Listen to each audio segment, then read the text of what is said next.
lawsuit over a drag show ban at West Texas A&M University after previously ruling that that ban violated the students' First Amendment rights. We'll discuss this and more on today's top stories. I'm Ernie Manous. And I'm Celestia Sherman. We'll also be joined by Texas Tribune reporter Eleanor Klibanoff, who will help break down the history of redistricting in Texas. And I'm Frank Billingsley. Plus, we'll also chat with Houston-based actor Mark Ivey. He'll tell us about his role in the Theater Under the Stars musical comedy, the 25th annual Putnam County Spelling Bee. Also, we want to hear from you. Give us a call or send us a text at 713-440-8870 or email us at talk@hellohouston.org. You can also watch us on YouTube by going to houstonpublicmedia.org. Hello Houston is made possible in part by founding sponsors John Bradshaw and Kathy Sanders, and by gifts from listeners like you. Live from NPR News, I'm Lakshmi Singh. It is now day 28 of the federal government shutdown. There's a federal court hearing today in California where a judge will hear arguments on President Trump's layoffs of some federal workers during the shutdown. NPR's Andrea Hsu says the layoffs have been on hold for the last 2 weeks. The Trump administration has been pushing back against U.S. District Judge Susan Ilston's decision to temporarily halt layoffs, including at agencies that have yet to announce plans for layoffs. The administration says the court lacks jurisdiction to hear the case and that the unions have failed to show that they are suffering irreparable harm as a result of the administration's actions. The federal employee unions that brought the case, meanwhile, argue that federal workers are suffering emotional trauma as a result of the recent layoffs, coming on top of funding and staffing cuts to their agencies earlier this year. Andrea Hsu, NPR News. Hurricane Melissa is bringing catastrophic wind and flood-generating rain to Jamaica this hour. The island of more than 2.8 million residents, as well as thousands of tourists, were advised to take shelter as a Cat 5 storm closed in with top winds of 185 miles per hour. Defense Secretary Pete Hegseth writes on social media the U.S. military destroyed 4 boats in the Eastern Pacific yesterday. Hegseth released grainy videos of the boats exploding and said Mexican emergency crews had rescued 1 survivor. Hegseth said 14 people were killed in the attacks and that U.S. intelligence suggested the boats carried narcotics bound for the United States. 2 previous survivors in U.S. strikes were repatriated to their home countries, where they were set free due to a lack of evidence to charge them with a crime. Some U.S. lawmakers from both parties have called the killings executions without trial and illegal, and that suggests that the military is breaking U.S. and international law when it kills civilians. Investors in the U.S. have been keeping an eye on trade and interest rates this week. NPR's Scott Horsley reports so far they like what they're seeing. Investors are optimistic that an expected meeting this week between President Trump and Chinese President Xi Jinping will lead to a ratcheting down of trade tensions between the world's 2 biggest economies. Trump held a friendly meeting today with the new Prime Minister of Japan. Amazon says it's cutting some 14,000 corporate jobs as it leans more heavily on artificial intelligence. Amazon is a financial supporter of NPR. Federal Reserve policymakers are meeting in Washington. When that meeting wraps up tomorrow, the central bank's expected to cut its benchmark interest rate by another 1/4 percentage point. That expectation was reinforced by a report last week showing slightly less inflation in September than forecasters had expected. Scott Horsley, NPR News, Washington. At last check on Wall Street, the Dow is up 155 points. It's NPR News. Live from News 88.7 in Houston, I'm Alexandra Hart. 4 protesters who were arrested for demonstrating the removal of Montrose's rainbow crosswalks have had their charges dismissed. News 88.7's Michael Adkison spoke with their lawyer. Attorney Brian Harrison, not to be confused with the Republican state lawmaker of the same name, says the Harris County District Attorney's Office dismissed the charges in the interest of justice. I'm glad that they did the right thing by dismissing the cases, but it doesn't change the fact that the city and the DA effectively did Governor Abbott and President Trump's dirty work by removing the 4 activists and destroying the crosswalk. Those 4 activists had been arrested early in the morning on October 20th for blocking construction crews from taking out the crosswalks. The DA's office declined to comment on the dismissals. I'm Michael Adkison, News 88.7.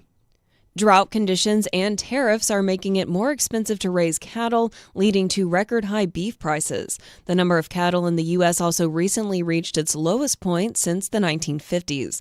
The Trump administration has promised to ramp up Argentinian beef imports. John Diamond with Rice University's Baker Institute says that policy could hurt American ranchers.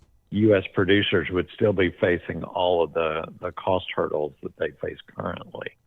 Texas Agricultural Commissioner Sid Miller has pushed back against the imports and drafted his own proposal for lowering prices.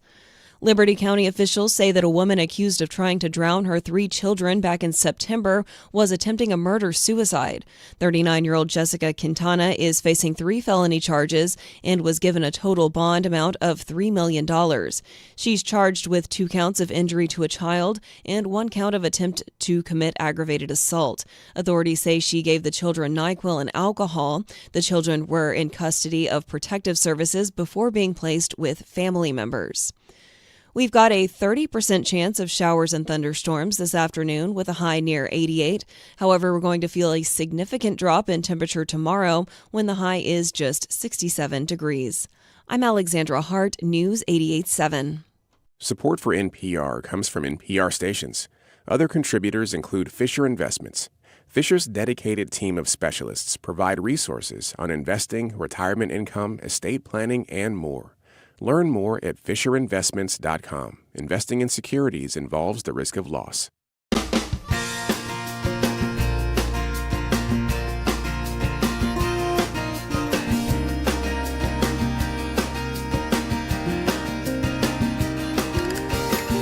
Live from the University of Houston, it's Hello Houston, an open forum on today's biggest stories affecting Houston and beyond.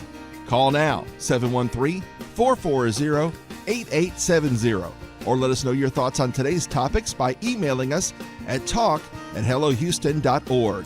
Now here's your host for Hello Houston, Ernie Manous, Celeste Diaz-Sherman, and Frank Billingsley. Hello, Houston. Hello, Tuesday. Good morning. Oh, Tuesday. let's get this out of the way because we almost missed it yesterday. Today is October 28th, 2025. You know what? This is my adoption birthday.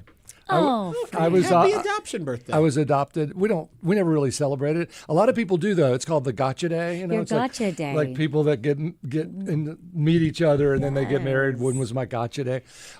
So yeah, I was adopted. I was born on June 22nd. I don't know where I was for 4 months either, because I was born in St. David's and then ended up being adopted out of Pulaski County State. I was an orphan for 4 months. I would assume wherever you were causing trouble. Yes. That's what I know. I agree with that. I came out smiling, so I was a happy baby. You know, wherever I was, they were good to me. We used to talk about this on interviews all the time, and it was something I was trying to get to the bottom of. Are you born happy? Is your disposition something you come into this world with, or is it something you train yourself to do? Are there some people that are just pleasant and happy and that's their normal baseline? There's other people who are critical or negative. I think we're just like dogs. I think some dogs are just happy and licky and lucky, smelly, and other dogs are mean and can't ever seem to get it. I think 100%. We naturally have these personalities that are in us, and there are all these different kinds of. In today's world, we have enneagrams that will talk to you about your personality type, and we have, I don't know if you're into like the mystic thing. You have what is it, like your horoscope signs and your zodiac and your astrology, and there's also the different moon phases. And look at your 2 children. Yes. At what point did you recognize their personalities? How Immediately. soon? Really? Immediately. Evelyn came out with her eyes completely closed, screaming,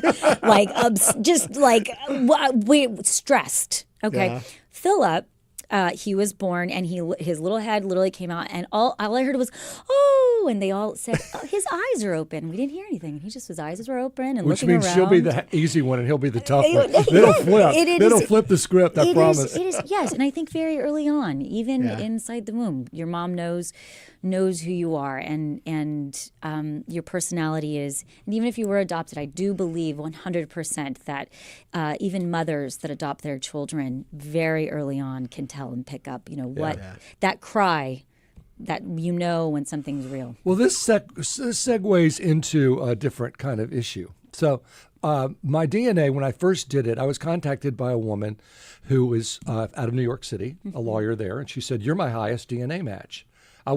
She wasn't my highest, but I was hers. And I want to follow this whole trail that you're on. And she was a black woman. And I said, I'm just a white Texas Southerner here, right? And she's like, that has nothing to do with it. DNA knows no color. And sure enough, she's from Jamaica and Africa. And so I have DNA relatives in Jamaica where this hurricane is going. And I feel this weird connection to that. Sure. I've never met them. I'm not trying to say I have relatives there. No. But I have this DNA connection to this little island that is going to just get raked over the coals by this hurricane. Frank, that is pretty crazy. Like, that's kind of a crazy story. So did you do a 23andMe? All or of them. Did you do... You did them all. Fish in all ponds, baby. You did? Yes. Throw that reel everywhere. So you did it all, and this person matched with you. Yes. Out of New York. Yeah. Wow. And Kevin and I are friends with her. I mean, we're Facebook friends and all that. Her name is Alicia, and she goes to Jamaica all the time. She has, because not a lot of people in Jamaica do their DNA, right. And certainly not a lot of people in Africa. So for her to get any matches helped her build her tree. Yeah. And it's still a bit of a mystery for her tree. Totally. Well, you can read the whole story in Yeah, Swabbed and Found, I book think you wrote Swabbed about and it. Found. We think we go back to a fifth great grandmother. Fifth grade, which we have 64 fifth grade grandmothers, and all of us, and 64 great. So, one out of 64 probably came over from Jamaica, either as a slave, possibly, or as a wife of an Englishman coming into the country. It's hard to know. Wow. But I've never done any of those 23andMe, but one year my brother bought it for my parents. And we like to tease my dad because he's from Panama, that he's from the jungle. And so he did it. We do. We say, you're from, and he did it, and it came back inconclusive. And we were like, we just don't know where he comes from. Harmon. Those tests can ruin Thanksgiving. Let me tell you. Ancestry, 23andMe. Harmon, what are you not telling us? I did it What are year. you not telling us? I bought all my friends one of those sets The of kits. swabs. And the problem with some of them were like, one of my friends refused to do it because he's like, what happens if somehow now my DNA is out there in some system and some crime happens and they misread the DNA and they come in. I'm like, it doesn't work like that. You're not going to get fingered for something you didn't do. Well, I think there's probably something in his past he didn't want us to Well, know. our little niece, who now just got her bar card, right? She's a lawyer, so she just passed the bar. But when she was little, when she was always precocious. So she's like 10 years old, and she's in class saying, "Well, my Uncle Frank is doing his DNA and finding all of this kind of stuff and blah blah blah blah blah." And one of the mothers called her mother and said, "Would you tell your daughter to shut up about DNA?" Didn't want that. We don't want. But you did bring up Jamaica. And we always go to weather here, and there's a really serious situation. It's an awful situation. We're hoping we'll talk more about it in our next hour and what Jamaica really is up against. In the meantime, we are up against its amazing fall front. And by the way, there's only 4 kinds of fronts: cold front, warm front, occluded front, stationary front. There's no such thing as a cool front. I kind of made that term up when I was a weatherman. But pay attention, there'll be a quiz. I know, right? But this is a bona fide, true heart fall front coming our way at 5 o'clock this afternoon.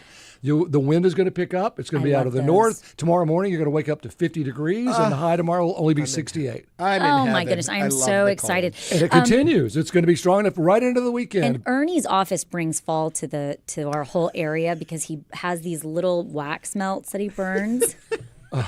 He has all that pumpkin spice. He has pumpkin spice. Celeste loves it. Others love aren't so it. excited about it. I keep buying them because I love to buy stuff, and they're always cheap and they're on sale, and so I buy more and more. And I had so many at home, and I never use them at home. So I started bringing them in here, and now I smell like a gift shop in my area. Wait, that's exactly right. It smells like a gift shop. But I love it. I don't want us to Yankee seem Candle. Yes, it smells like potpourri. Seem like we lack compassion or concern. There's a lot of people here in the Houston area who have relatives who are in the path of the storm, and I know we want to dig deeper later, but if you could just quickly say what they're facing, how long it's there, what's going on. 185 mile an hour winds, the strongest hurricane to make landfall in history that we know of on record. The gusts have been in the 230 mile per hour range. This is going to be a devastating windstorm, and then all of that rain could be 20 to 30 to 40 inches of rain, and it's going to fall over mountains. And when rain falls over mountains, it has nowhere to go but down. And that creates huge flooding issues for the people in Jamaica. it's going to be a deadly, and I'm used that literally. It's going to be a deadly hurricane. Mm-hmm. Well, how long till it has passed Jamaica? How long till we'll be able to get in? It's and hitting see what now. I happens? think by later tonight. Yeah, and I just But it's moving slowly, though. Yeah, and I just wanted to say, if you have family in Jamaica or have an update, if you know somebody that is there or, has left, you can give us a call at 713-440-8870. We will be continuing to watch know what's that our happening there. heart is there with you in our prayers, and 100%. we hope the best for that region. It looks like Absolutely. they're going to Yes. have a tough go of it. We will also be looking at, over the next few days, different ways that we can help in this area to help those folks over there. Our hearts go out to them. With that being said, we've got a lot on today's show, and we're going to be taking a look at redistricting, a bit of the history of it, which is kind of fascinating, and what that means for these current maps that are happening. Not that the maps are in effect right now, and we do have an early election going on right now, early voting, and the election is on Tuesday. But if you can get out there and vote, the maps haven't touched us yet, but it will be coming. Anyway, on to our headlines. Celeste, you want to lead us off? I sure will. A federal appeals court will take a second look at whether West Texas A&M University can ban drag shows. This comes after an earlier ruling that found the university's ban likely violated students' free speech rights. The Fifth Circuit Court of Appeals on Monday tossed a 2-1 ruling by a 3-judge panel issued in August and agreed to rehear the case before the court's 17 active judges. The panel's earlier decision had sided with the student group Spectrum WT, Spectrum West Texas, which is represented by the Foundation for Individual Rights and Expression, after University President Walter Wendler canceled a campus drag show back in 2023. The panel majority said the students would have likely engaged in protected expression, pointing their drag show's context as a ticketed event organized by LGBTQ+ student group to raise money for a suicide prevention charity, and that the venue, Legacy Hall, was a public forum. The full court has tentatively scheduled oral arguments for the week of January 19th.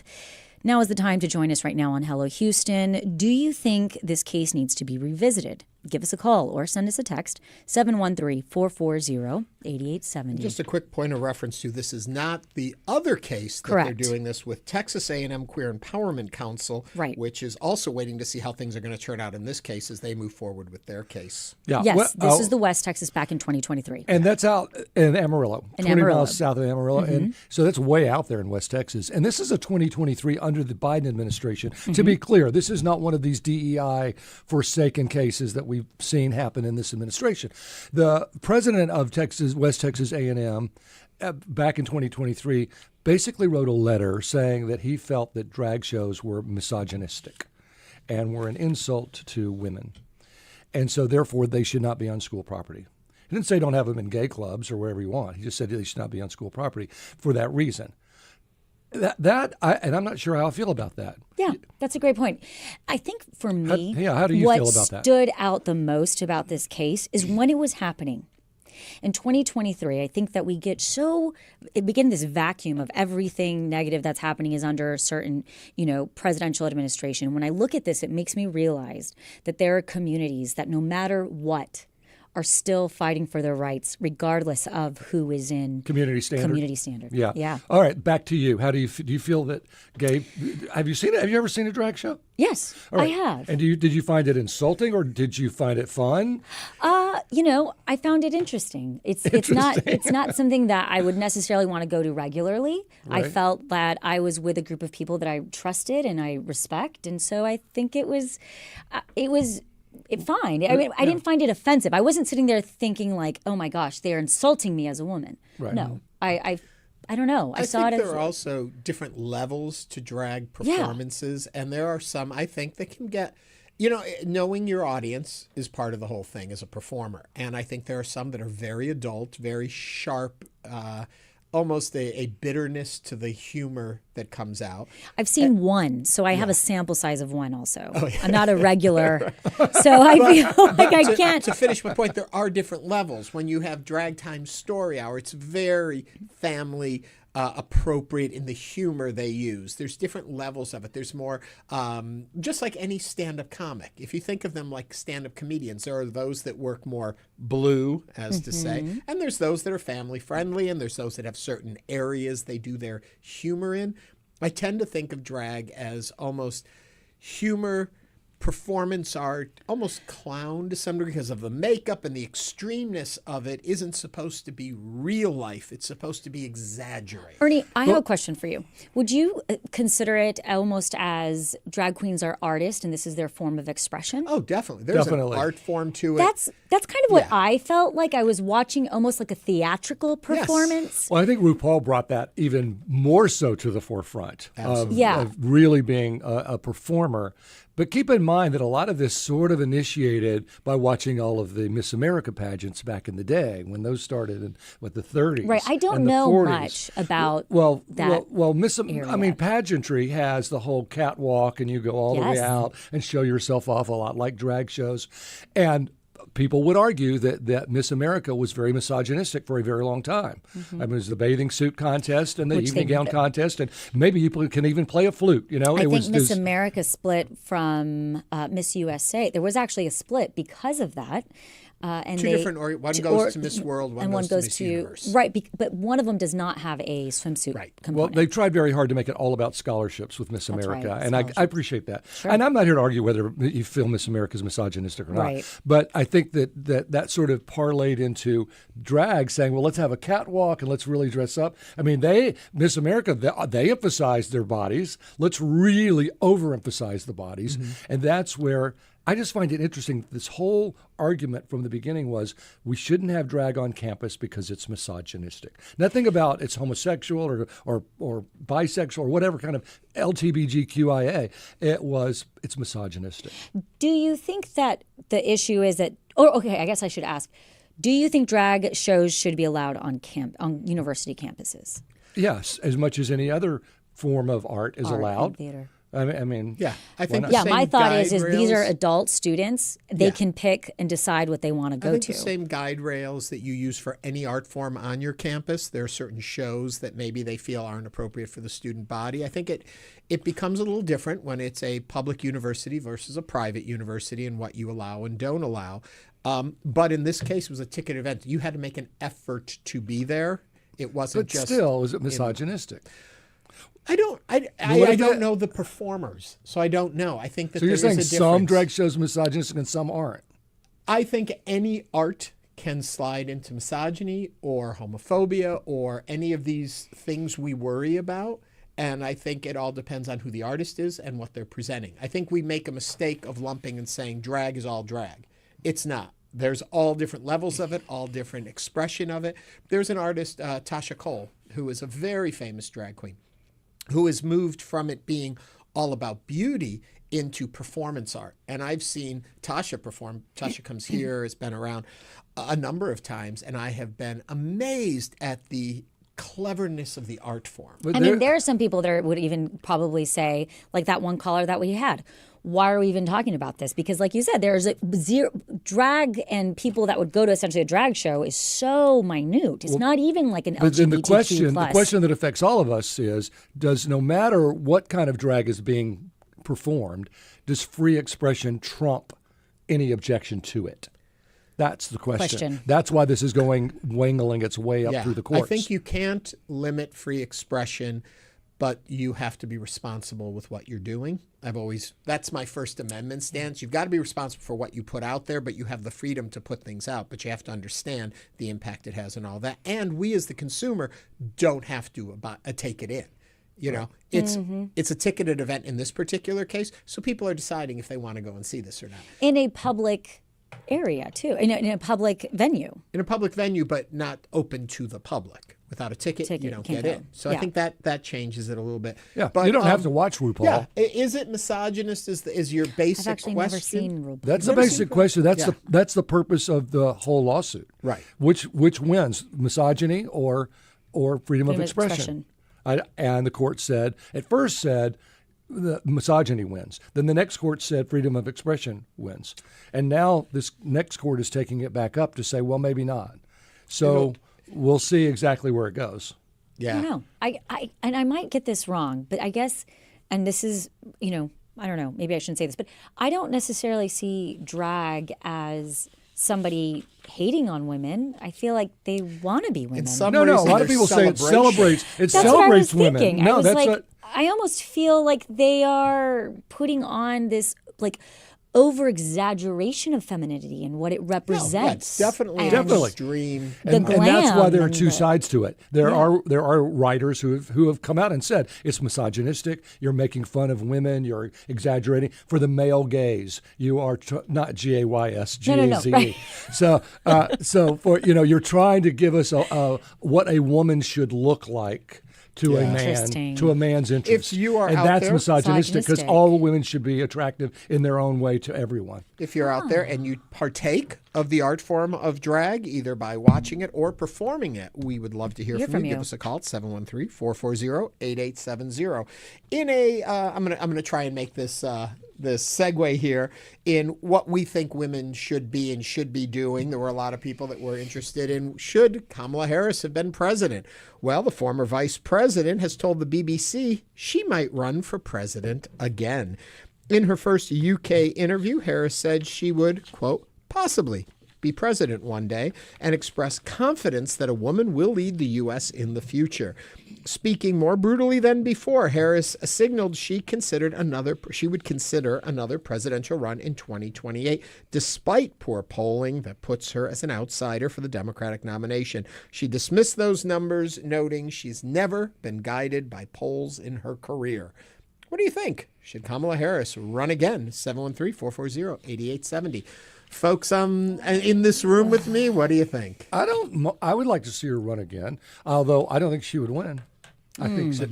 Polls are on your side. I'm not saying she would be the Democratic candidate. I'm just saying she could run again and go to debates with everybody else and have what should have happened in the first place, have a true campaign and a true primary system for the Democratic Party to determine who the nominee should be, not just by being given it, which is what happened and which is what teed a lot of people off.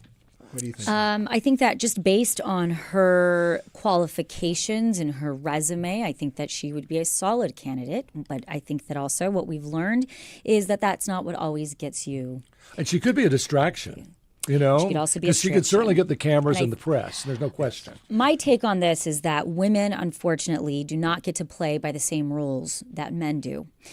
And then you take it even a step further, that women of color do not get to play by the same rules of pretty much anybody else in this country, I think. Mm-hmm. And I know that that is a controversial statement, and I understand that, but I do think that, and even going in deeper into politics,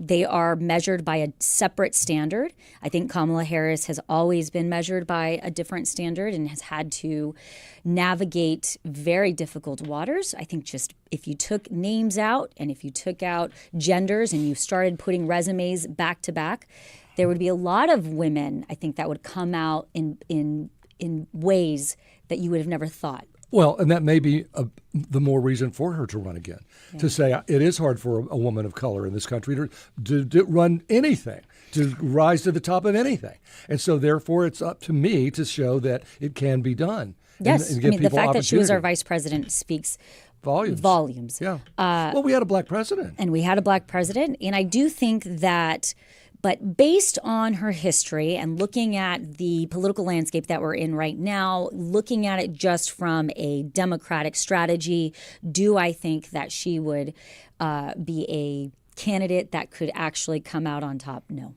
I think that I think that the Democrat, from purely a logistics point of view and what you should do after Hillary Clinton, Kamala Harris, I have a funny feeling the Democrats are not going to put a female candidate out there, good, bad, or indifferent. Yeah. But I think if you're looking at how these things have been playing out, because I think they're going to look for what can be the best bet to get back into the White House, regardless of, I don't think you're going to see a Democratic ticket this time that's going to have diversity in it. I think that they are going to try and see what they can do. They feel like maybe they have. And Pete Buttigieg would be an amazing. And I don't think candidate. because of that, I don't think he'll get in there. Absolutely. And I think again, you may I think see that what are you going to say? No, just going back, even somebody like Pete Buttigieg, right? There are so many social criterias that we measure candidates on today.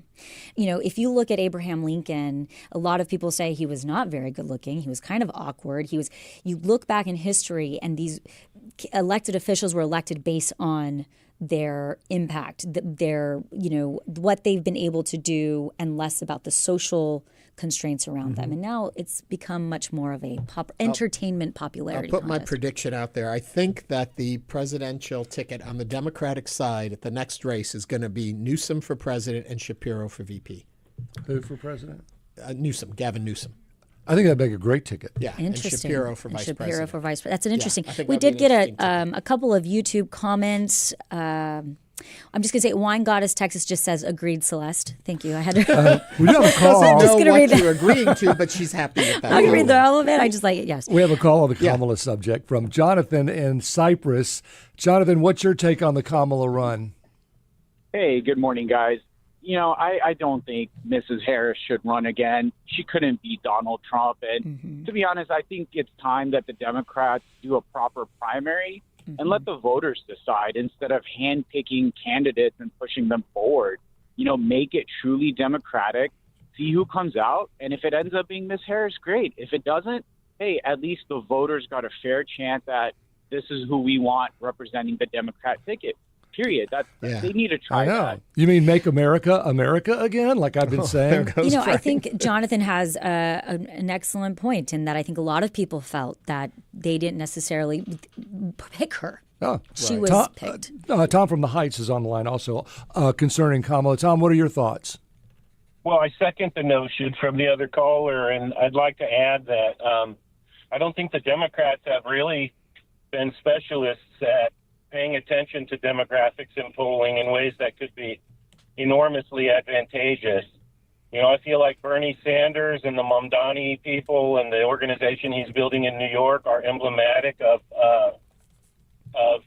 candidates who are finally listening to an electorate that polls, polls very heavily to the left on most of the issues that we discuss every day. I'm 60 years old, and I've seen the Democrats kind of ignore polling and demographic evidence to their peril, to the point of course, the Trumpism that surrounds us today. But I can't even point to who the leader of the Democratic Party is right now. Yeah. It's I think Gavin Newsom. I was going to say nationally, I would say out to the forefront. Well, he has started doing a lot of AI and posting on social media, and he's getting the attention, showing that he can be nasty also. Yeah, I know. Or funny. A lot of people, it is more funny than Republican supporters and a lot of people that support President Trump have said that they don't see anything wrong with that people are too serious and people need to. So I think that Gavin Newsom is taking a I think page out of the there is book. also this whole idea that Kamala, once again, good, bad, or indifferent, harkens back to the past. All of that, there's time for a new wave of Democrats. Yes. And there has to be a reinventing of the party. They have been failing on something. Now, you can argue they've done really well with popular vote up until this last presidential election where they didn't get the popular vote, but they did before that. So there is still belief in the country behind the party, but it hasn't been focused. There hasn't been the excitement they need. There hasn't. And so new faces. Kamala is tied to the past. That's what I worry. Yes, new faces. And also more common sense. I think that we have to go back to some basic common sense and look at local elected officials. And I say local, but I look more at a statewide and see who is really making inroads within their state and making change, or at least maintaining during this, administration or prior administrations, their ethos within their state and their constituents. Well, and I've read a lot about that it's not just the national parties. It's your local school board and your city council and your commissioners, and who are they? Because that's where things can really take over your life. Mm-hmm. It might be a national issue you're worried about, but that'll sort itself out without much influence over you necessarily. But your local stuff, that's where you really have to look at those candidates and decide who has my best interest at heart. Right. I want to remind everyone that early voting is underway currently in the state of Texas, and you can go and vote. On November 4th is election night. We'll be having live special coverage starting at 8 p.m. for an hour right here on News 88.7. We hope you'll join us for that, where we'll be talking about how our current races are turning out. But everyone, remember to go and vote. All right, Colby's on the line from Katy to talk about the Kamala Harris situation. Welcome to Hello Houston, Colby. What's up? Hey, guys. Thanks for having me. Regarding the Kamala Harris situation, she just wasn't as electable as many of us thought she would be. I think that a lot of y'all made a lot of good points regarding Gavin Newsom. He's kind of fighting fire with fire, which is entertaining to say the least. But I think I have a suggestion for, if not president, then maybe Texas governor. I think Mark Cuban would be a fantastic candidate. He's altruistic. He has the name recognition. He's got the funds. I think he could do it. Let the Dems bring in their own billionaire to run. Yeah. Mark Cuban. That's an interesting call. That is. Thank you, Colby, for that. And he's from Pittsburgh, Pennsylvania. Yeah, that's where he's born. So, So I mean, he could help carry that Pennsylvania state, Texas. maybe. Yeah, again, 713-440-8870. You're listening to Hello Houston. You can join at any moment. Again, 713-440-8870. Yeah, I'm laughing because at any moment. So I'm jumping right now. Yeah. Go for it. Okay, can we return to the whole drag issue? We can, if you'd like. Yes, we have quite a few callers regarding an earlier topic that we were discussing. That is, a federal appeals court will take a second look at whether West Texas A&M University can ban drag shows. This comes after an earlier ruling that found the university's ban likely violated students' free speech. Let's go to Amy from Bellevue. Amy, welcome to Hello Houston. Hi there. Hello. What's on your mind? Taking my call. Yeah. So I phoned in because my son's a recent graduate of West Texas A&M, so I have some insight into the kind of atmosphere that prevails at the university, and I believe that their position that drag shows are misogynist is actually kind of a pretext and a legal dodge, in all honesty.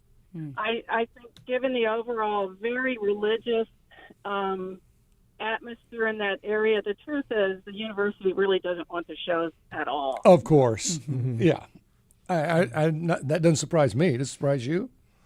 So, do you think that the misogynistic rule will actually win out over free expression? Interesting question, and it's a clever argument that they made. I am a lawyer, but I'm not really sure what the en banc composition is of the Fifth Circuit. But given how conservative the circuit is, they might, and possibly how anti-speech and anti-students' rights things seem to be going now in the courts, it wouldn't surprise me if they wouldn't, cynically go along with the misogyny argument, which I don't really like. But, drag has been around forever and ever, since Shakespeare and all those early plays when women couldn't act.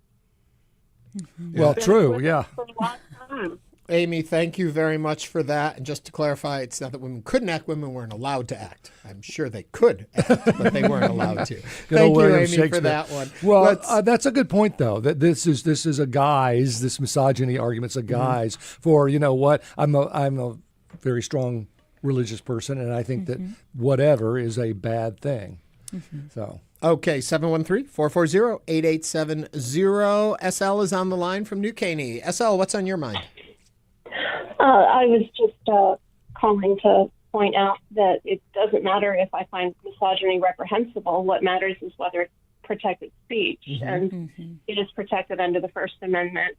It's not an obscenity. It's not hate speech in the way that we consider hate speech to not be protected. It's not an incitement to violence. Do I like misogynist speech? No, I don't. But I'm a librarian, and I fight all the time to keep speech that I find reprehensible to me in my library because it's protected under the First Amendment. Right. It's freedom of expression. Yeah. And it's not hateful. It's not like you're doing blackface and having a show where everyone does blackface. That would be considered hate speech. And that kind of expression, I can understand, would be banned from anywhere. But drag shows, like you say, it's been around a long time. It's never offended anyone. And now suddenly it's persona non grata at these universities. And even in town, I've known some drag shows to be canceled because of this. So it's not just in the academic atmosphere. It's really starting to affect even what we'd have commercially around town. Right. Thank you very much for that, SL, and SL. for that insight into it. And as we mentioned earlier, we were also talking about Kamala Harris making comments about maybe she will run again. She still does have an interest in possibly running for president. And so we've opened up our phone lines at 713-440-8870 for that conversation, too. And Sophia is on the line from Southwest Houston. Sophia, what's on your mind? Well, I'd like to double up on that because I am never offended by drag queens. I went to Pinocchio's in the 70s, and I was confused about what was happening because I didn't know they were drag queens. I just thought it was like a Vegas kind of show. And it was so wonderful. I never have been misogynist. In fact, if you look at it as people... Sophia, I think we're having a little trouble with your phone, and so we're going to try and reconnect with you in a second so that we can hear more clearly what you're saying. Let's go over to Rita from Southwest Houston. Rita, how are you doing? What's on your mind? Hello? Hello. Hello. Can you hear me? Yes, Hi, we Rita. can. Oh, good. I can't hear you, though, for some reason. Oh, it's my phone. Okay. All right. I can hear you. All right. Well, the problem I see with the Democrat Party now is the fact that they call anything masculine toxic. And having three sons who are all cis, and I just think that they have left men who want to be men out of the equation. We need men. We need men in this country. And to promote and push, let's change your gender when it's not possible, and feminize men to the point where they're all, if they're not feminine-like, they're toxic, your Democrat Party will fail. And that is one reason why more and more young people are going Republican and conservative, is because they don't find an identity in this constant barrage of change your gender, just be gay, let's have a drag party. A lot of people just don't find that like a need in their life. If you want to be gay, fine. I'm gay religious, not a problem. But don't push. Every man that's a manly man is toxic because you're losing the population. You'll continue to lose. And by the way, Gavin Newsom has basically destroyed California. You really want him to destroy the United States? Well, it's a lot to unpack there, Rita. Thank you for calling. I think one point to think about, and once again, it's more of a party strategy approach, I think, is what was going on here, was that at some level in the Democratic Party, they were looking at all of the outlying communities and saying if we gathered them together, we would have a stronger coalition than what is seen as the traditional voter. And I think so their message started coming out, and this is where the problem, I think, began with the Democratic Party, was it looked like what they were saying is, oh, everyone should be trans, everything should be the extremes, everything should be a minor, every immigrant should be in. I think the initial idea was accurate, that there's a lot of people who feel disenfranchised, and if we put a big enough tent and brought them all in and they voted, we would have a larger voting bloc. It backfired. What ended up happening was the attention got so drawn to all the extremes that they were bringing, not to say these people are extreme, but to the smaller minority groups, that the focus got shifted there instead of the idea of we are a big tent for everyone from the Democrats. I also think that the Republican Party used that messaging as their ammunition against the Democratic Party and said, do you see, they want all, in fact, we see it in our legislative sessions right here in Texas. There was a bill that was put forward about furries. Well, the fact of the matter is you can go, there was zero, that was based in zero fact. That is not an issue that schools are looking at. Creating enemies where there are none. Correct. Yeah. We have one last call here from Danny from Southwest Houston, I think on both topics. Danny, welcome to Hello Houston. Yeah, so, to the point, yes, I agree that for the first point, yes, I think that it is definitely a First Amendment issue. It should not be considered misogyny. I do think that the arguments are always creative, and sometimes, unfortunately, the courts buy the creative arguments. We see that when it comes to things like, for some reason, I don't know how they can separate race and party in a lot of ways. They overlap a little too heavily, but that's a case where they clearly use some of the arguments and kind of defer off the trail. Also, with regards to Kamala, I think she will. I agree. I voted for her. I would vote for her again. I don't know if she makes through a primary, though. I agree that with you guys. I think she needs to go through a primary if she's going to run and let the party decide. I think the party's going to be a little too gun-shy with Trump in office to try to do that again. Okay. Thanks, Danny. Thank you very much for calling Hello Houston.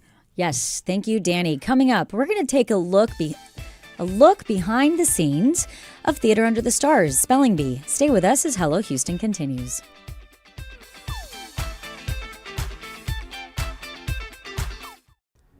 Want to binge All Creatures Great and Small, catch up on Nova, or revisit Ken Burns' documentaries? You can with PBS Passport. With a gift of $5 or more per month to Houston Public Media, you'll get access to PBS Passport that lets you watch your favorite programs anytime you want. Support the programs you love and enjoy them on your own schedule with PBS Passport. Make your gift now at houstonpublicmedia.org/donate. News 88.7. You can't tackle life's big challenges if you let the little ones get you down. That's why Houston Matters devotes the first Monday of each month to a sort of group moan session we call Houstonian Pet Peeves.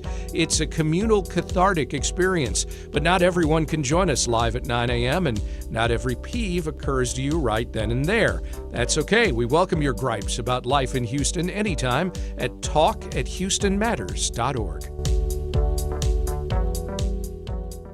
Support comes from the Clarion at Brazosport College in Lake Jackson, presenting the New York Tenors with the Brazosport Symphony Orchestra, November 9th. Tickets available at brazosport.edu/Clarion or by calling 979-230-3156. Support comes from J.P. Morgan Chase, committed to investing in the people of Texas and supporting access to resources that help foster community and economic growth. More at jpmorganchase.com/communities/Texas. Support for Houston Public Media comes from attorney mediator Ron Bankston, providing in-person, video conferencing, and hybrid mediation and arbitration services. More information is available at ronbankston.com. Support comes from Czech Center Museum Houston, presenting a concert for Czech Heritage Month on October 29th, featuring the Apollo Chamber Players performing works by Dvorak and Martinu. More information at czechcenter.org. And now back to Hello Houston. To comment on any of today's topics, call 713-440-8870 or email us at talk@hellohouston.org. Now back to Ernie Manous, Celeste Diaz-Sherman, and Frank Billingsley. Actor Mark Ivey is a familiar face on local stages. His credits span musicals, dramas, regional productions, and you may even remember him from his triumphant portrait of Olaf in last year's holiday offering of Frozen. Now he's back in the spotlight at Theater Under the Stars as William, is it Barfay? Barfay in the uproarious musical comedy, the 25th Annual Putnam County Spelling Bee. Mark, welcome back to the show. Thank you so much for having me. I'm so glad to be here. If folks want to chat with you, they can call us right now, 713-440-8870. So, you are back in Houston. Houston was your home for so long, but you left us just recently. I did. I've lived here all my life. I'm a fresh 37, and my partner got a job out in Seattle, so we moved up to the Pacific Northwest. It was the first summer that I ever wore a light sweater outside.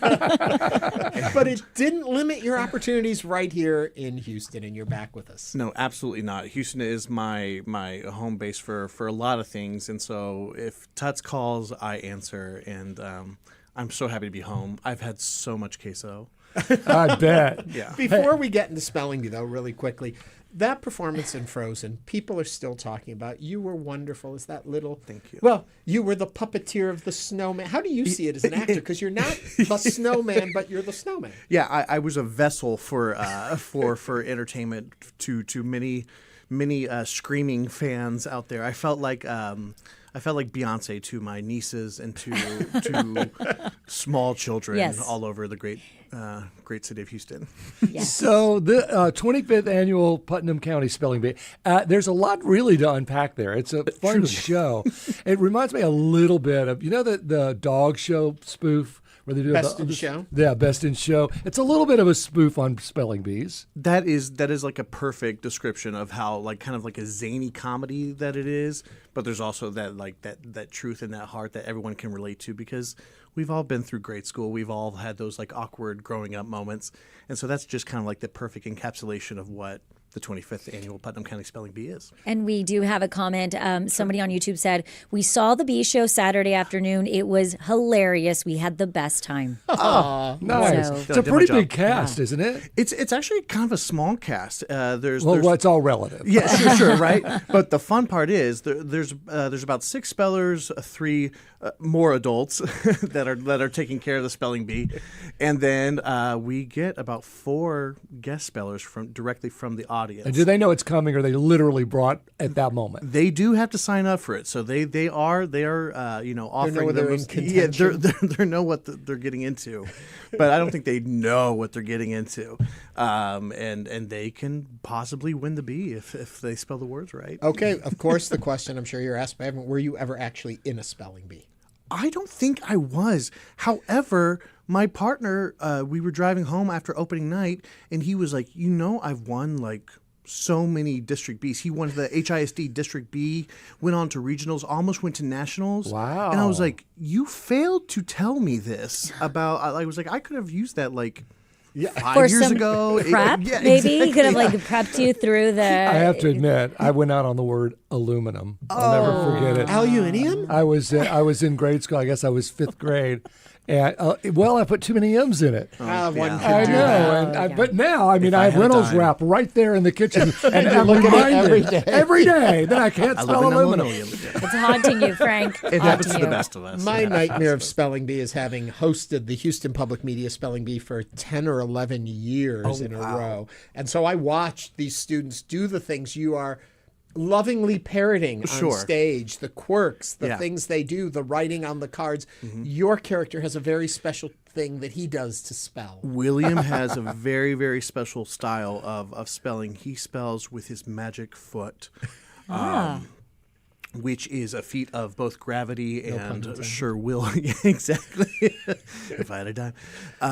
And so the word comes to him via his foot, and then he sees it out on the floor and he's able to spell it. And people may look at that and say, oh, this is so fanciful. They do stuff like that. Yeah. They imaginarily spell. They write it on their arm. They are all these little mouth. ticks they have. And visualize it one way or another. And one of the parents tries to throw some soda on the floor so he can't use his foot. I know. Really? I know. They're sneaky. Parents are sneaky when it comes to contests. Parents are competitive.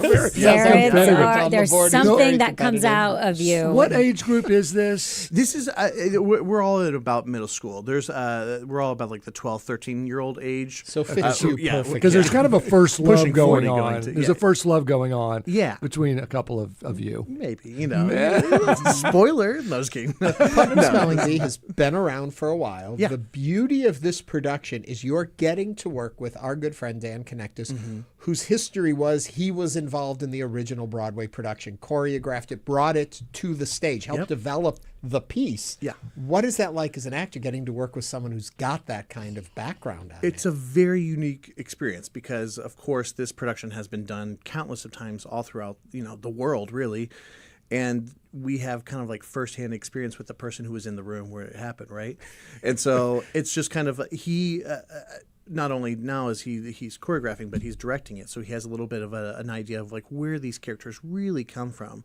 So we had a kind of a short rehearsal period, but we were able to really finesse and break down these characters from a person who was there when they were being Created, created. yeah. You know? Do you think that this show is something that middle schoolers and younger kids would enjoy? Absolutely. I think kids of all ages, kids from middle school all the way until they're Yeah, on Medicare. Okay. Exactly. Because you can see yourself in these characters. You really Yes. do. If you're a perfectionist, or if you're kind of an outcast, or if you're nervous about this or that. I mean, like, you really see like the humanity in all these. Yeah. I'm assuming when you do a Disney piece, they are very tight to what you're doing in some ways. Oh, yeah. Spelling Bee is the total opposite, as I understand it. You are actually free to improvise and go with it in each moment. Every show is completely different from the next because of not only the audience spellers, but the topics that are happening on today. We have one character, Logan Schwartzengruber. She's able to kind of like make this kind of like, it's like this like young girl trying to like run for Congress. She can make all these references, and the show can also be like from where you are. Like, we have a lot of Houston jokes in the show, and those can change from day to day. What happens tomorrow might Has be something different not today. landed? Oh, yeah. And that is my favorite thing as an actor on stage. When I go full out for a joke and it doesn't land, that cracks me up so much. Yeah. I love it. It feeds me. It only makes me more hungry. So, okay, I've been in that position Yeah. on stage, and I'm curious, do you bring it back another night and try and workshop it to get it to land? Absolutely. Yeah. Absolutely. I will not give up. That's, Right. That's maybe to my detriment, but I will put egg on my face every night if that's what it calls for. So at the end of the show, we find out a little bit more about the characters and how their lives panned out. Don't spoil anything. I'm not going to. I can't spoil it because I don't know the answer. Okay. Good. But you do. So you don't spoil it. And you live with a prominent speller. Yeah. So at the end of the day, does spelling and spelling bees make for a better, stronger person in life? I think so. I think it teaches you a lot about yourself. It builds character. It builds, memories, right? You know words that you didn't know before. So, Are you a good speller? I like to think that I am, but once again, talking to my mom after, I was talking to my mom after the opening night, and she was like, "No, you weren't."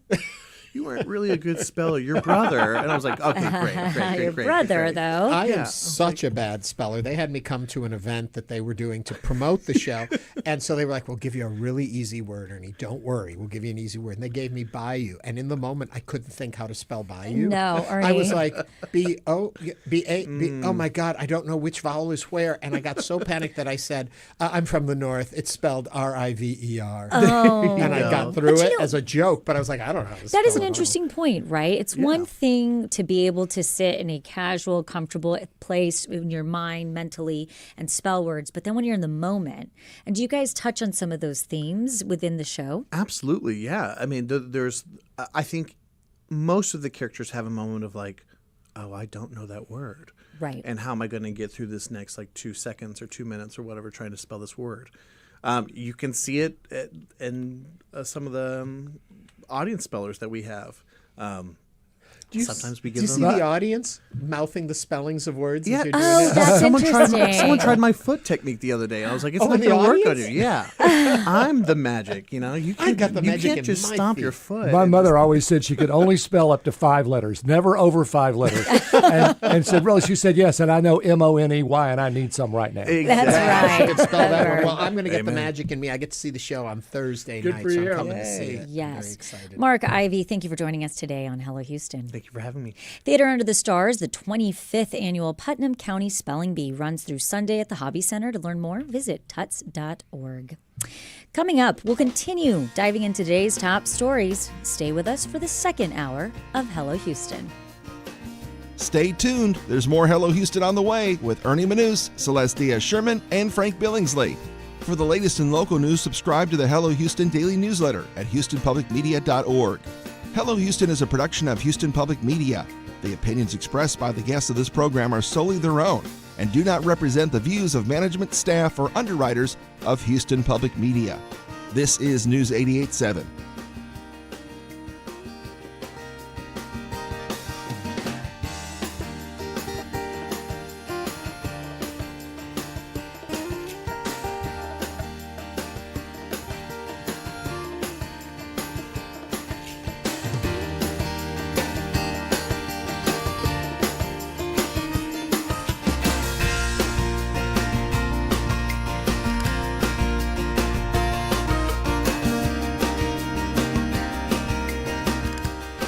Support for Houston Public Media comes from listeners like you and from British International School of Houston, a learning environment designed to shape a generation of creative and resilient global citizens. More at bishouston.org.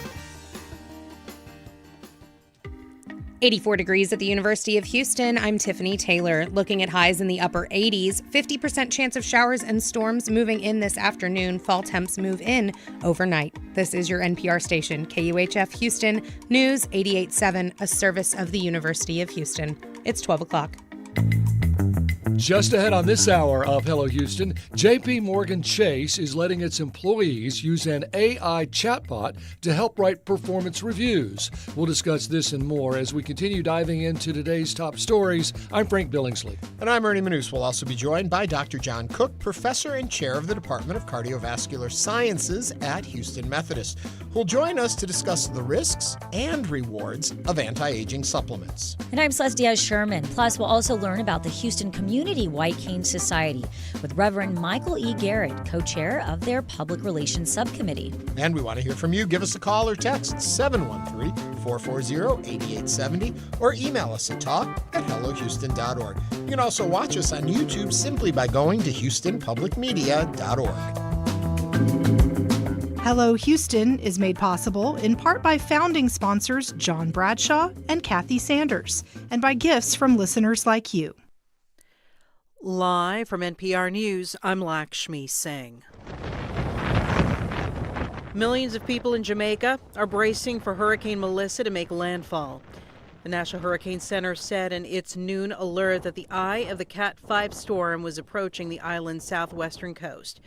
Covering the storm's impact from Mexico City, NPR's Ada Peralta reports on the life-threatening destructive magnitude of this 185-mile-per-hour hurricane. I think the headline here is that this is a monster storm. It's not an overstatement. Hurricane Hunter plane just measured its central pressure at 892 millibars. And the lower the pressure, the stronger the storm. And just 6 other Atlantic storms have had a pressure under 900 millibars. So what's clear is that Hurricane Melissa will go down in history. NPR's Ada Peralta reporting.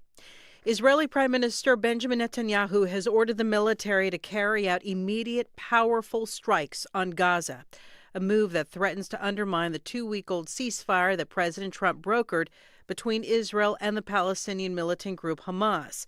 The announcement came after Netanyahu met with senior security ministers to discuss a response to what Israel called an attempt by Hamas to stage the return of the partial remains of a hostage whose body the militants were supposed to return under the terms of the ceasefire. Israel had already located most of the remains earlier in the war.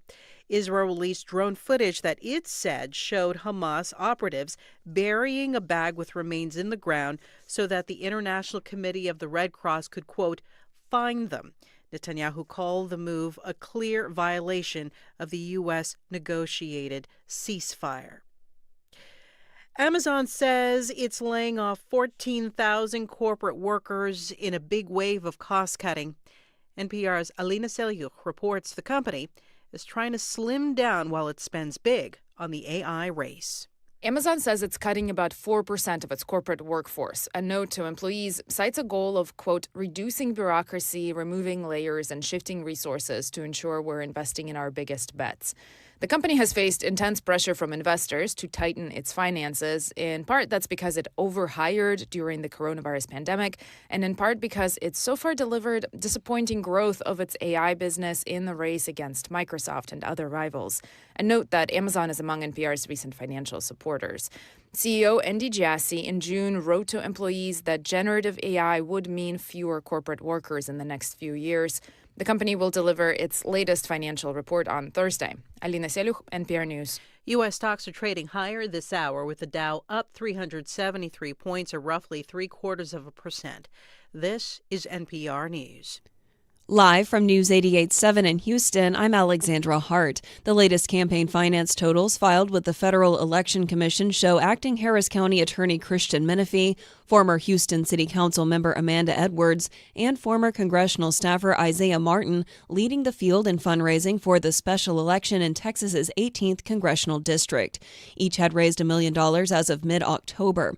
Joshua Blank is research director of the Texas Politics Project at UT Austin. Well, at this late stage in the game, it's really about mobilization. It's about contact, and it's about getting to the voters that the candidates have identified as the most likely to support them in what is ultimately going to be a very low turnout election. The campaign finance totals show Menifee with just over $390,000 in cash on hand, Edwards with just over $330,000, and Martin with just over $270,000. Texans are paying more for electricity than they'd like to. That's the result of a recent survey completed at the University of Houston. The report says nearly 1 in 3 Texans spend a high share of their income on just electricity, sometimes having to choose between keeping the lights on or paying for food and medicine. Gail Batorf with UH helped complete the report. She told Houston Matters that group of people is using at least 7% of their income on their electricity bill. This is just one part of citizens' monthly bills, right? You have rent or mortgage payments, credit cards, other potential debts. And so spending 6% or more is considered a high burden household. Nearly 45% of respondents paid more than $200 a month for electricity over the summer months. In sports, the Rockets picked up their first win of the season last night against the Brooklyn Nets. 137-109 was the final score in that game. 6 different players scored at least 10 points in the win. Houston will be on the road tomorrow to battle the Toronto Raptors north of the border. It's 86 degrees right now on the University of Houston campus. Today's high near 90 before cooling off tonight with a low around 57. Sunny tomorrow and feeling a bit more like fall with a high near 67. I'm Alexandra Hart, News 88.7.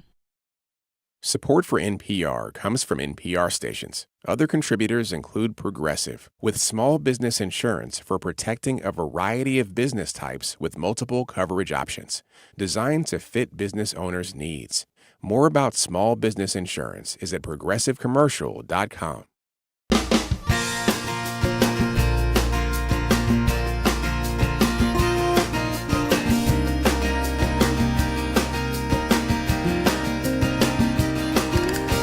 Live from Houston Public Media and News 88.7, it's Hello Houston, an open forum on today's biggest stories affecting Houston and beyond. Call now, 713-440-8870, or let us know your thoughts on today's topics by emailing us at talk@hellohouston.org. And now, Hello Houston with Ernie Manous, Celestia Sherman, and Frank Billingsley. Welcome back to the second hour. Yes. Oh, I enjoy back. I enjoy Mark Ivey so much. He's just such a joy to chat with and such a good actor. Yeah, and it was interesting. I'm very much looking forward to going to see this on Thursday. Yeah, Putnam Spelling Bee over at TUTS. It's a fun show. It's a silly show. It's a feel-good musical.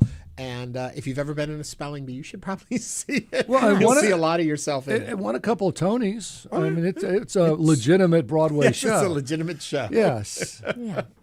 So, well. And we had a very lively earlier hour as well. I mean, we talked about some topics that really stirred some thought-provoking conversation. Well, I like the comment that we had that said this misogyny thing is it's a red herring. It's really about Christianity and that kind of attitude. But I can also see, but I have not encountered personally a woman who is offended by a drag show. I've never met someone who has said to me. I haven't, but there have been women who have written articles showing their offense. Yeah. And so, there could be something to that as well. And we received a lot of emails, calls, and YouTube comments. We'll try to get to those later on in the show, and we'll be sure to read those. And if you have a thought or comment and you want to chime in on some of our earlier headlines, you can send those to talk@hellohouston.org, or you can also give us a call, 713-440-8870. Talking about if Kamala should run again for president, or what the Democrats should do as Kamala well. She has announced to BBC, didn't she? She has suggested that it's not off the table. It's not over has till told it's over. She might run So, for yeah. president. So nothing definitive Nothing ever definitive. happens at this level.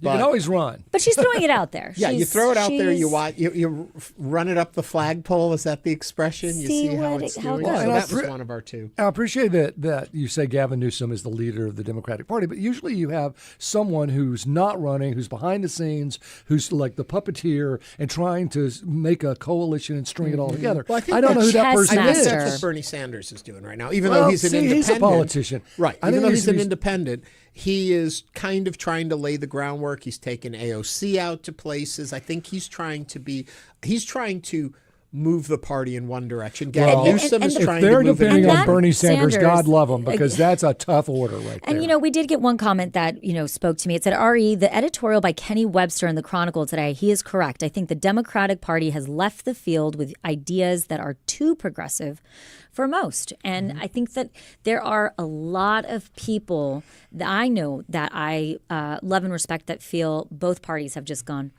Well, and the extremists on the right are the hippies from the 70s. That's what's crazy. I mean, when you look at all of the movements, the black movement, the female women's movement, the gay movement, everything was, like I said, joked before, we had a smoking area in our high school because we had a right to smoke, darn it. I mean, it was all about freedoms and it was extreme. And everyone wanted their piece of the pie. And those same people that were in high school are the ones that are now like, no, not so fast. Yeah. It's really the way things have turned, which tells me democracy isn't dead. Things will turn again. We will figure this out. Yeah. There's too many people who think I'm like a that. big believer in common sense. I am too. I think so. Thomas To Paine. run on just simple, basic, hey, wait a minute. Right. Does it hurt anyone? Is it kind? Is it Yes. smart? What will the results be looking forward? I mean, there's common sense can take you a long way. And I think that's part of And the draw. courtesy. And not to put words in his mouth, but Adam Kinzinger's movement is trying to find Does this. he have a movement? Yeah, country first. And it's this idea of let's find a centrist point of view to appreciate the world, because most people actually fall into there. That the Republicans have an extreme, the Democrats have an extreme. What about the vast majority of Americans who are centrists, who are with common sense, who just want things to run smoothly without the extremes on either side? Unfortunately, the way our entire government is set up, our structure is set up, you can't really have a viable third party. And so that makes it difficult. But I think if you did, you would find the mass number of people would want to be in a middle of the road party. Yeah, I think that there are a lot of people that are, I believe that as Americans, we have a lot more balanced and reasonable people. Now, I might be giving too much credit here, but I do think that for the majority, people want our government to be efficient. They want it to work for the majority, in that we all benefit when we have diverse thought and conversation to move forward in the right direction. The extreme always gets attention, but the vast majority of us fall in the middle. Yeah. I agree with you. Yes. And again, 713-440-8870. Ernie, what do we have coming up on the show? Oh, we got so much coming up on the show. Actually, you brought in an organization that we're going to be talking to in just a little bit, the White Cane Society, which I think is fascinating. And I'll let you talk to it, because it was something that you were pretty passionate about, especially with an experience you had last year. Yes. So the White Cane Society, it's a group of blind people here in Houston. I believe there's also a regional and national group. And it is basically just bringing awareness of safety and mobility for people that are blind. Last year, I ran with the organization I Can Alliance. And it is a group where I ran as a guide for a blind person during the Aramco half marathon here in Houston. And a part of that experience was I was partnered with a blind person, and I guided them with another guide. And we went to pick up our package at George R. Brown, and I was with this person that was completely blind. And what I realized just walking around, we take for granted just walking. I was blind for a week. When I was 13, I got into a BB gun fight and I lost. And the BB hit my eyelid, and so I had hemorrhaging in the eye, and so it was blind, the left eye, and went to the eye hospital in Birmingham, which is actually a pretty well-known eye hospital. And to let the whole thing settle out, this was 1973, they covered both my eyes with patches and kept me in the hospital a week. So I was literally blind for a week, listening to the TV, trying to eat my food. I mean, I'll never forget it. It was traumatic. I would imagine that would and be it was a very scary traumatic because there was no experience. guarantee during that time that I would get my sight back in my left eye. As it turned out, operation whatever, but 2020 in my left until readers came along and all that. But so it was really eye-opening. I can say that about what it is like to be blind. And my parents He may have lost his vision. Yeah, But he didn't lose his ability to make a dad joke. But my parents also participated because they thought he might lose his eye, and I need to find out. And so they would cover their eye to see what it does to your depth perception. Mm-hmm. Just walking down the hallway is difficult with one eye. Yeah. I mean, obviously, if you're blind, it's a whole different story. But eyesight is not to be taken for granted, that's for sure. It is not. And we're going to be talking about an organization that is bringing awareness, and they just had a major event. So we're going to talk about that event, and I'm excited to discuss with Reverend Garrett, who's going to be with us next. Right. But to go back a little bit, we were talking about Kamala Harris and what should she do? What is she thinking of doing? We have a call on the line, 713-440-8870. It's Philip from Rosenberg. Philip, what's on your mind? There you go. Please start again, Philip. We lost the beginning of that. Yeah. First of all, I want to introduce myself as an African and hailing from, West Africa. And most of the time when the people are talking about electoral process, I did listen to Celeste. She's right in everything she said about women, LGBTQ people. But what people fail to realize is that America or Americans are predominantly religious people. It doesn't matter which faith you belong to. Mm-hmm. And for most of the people who are religious people, they really don't want you to take moral values away from society. And all the poll watchers, and I know there are a few of this, a lot of so-called, because I don't like to label people, progressives that are in the media promoting LGBTQ. This is really offending to a lot of people.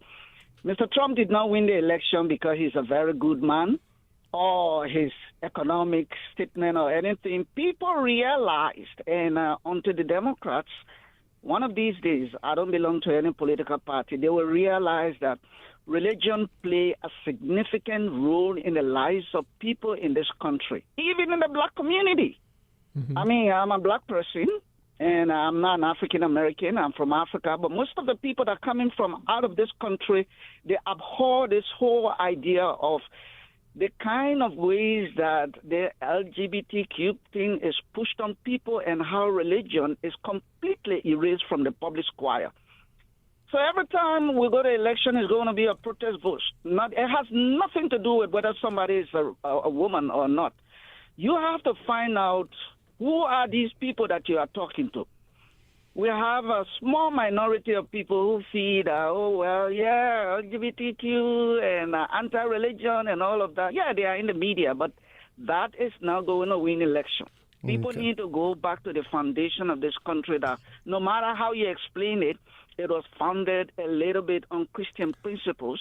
And every other religion, even the Muslims, will not allow somebody who have embraced anti-religious stuff to be president of this country. That is all my contribution, Celeste. Thank you very much for all that you said, but it has nothing to do with women. It has nothing to do with this so-called thing that people are looking at. It has all to do with what are American values. Philip, thank you for calling and sharing your point of view. 713-440-8870. Gary is on the line from the Heights. Gary, your turn.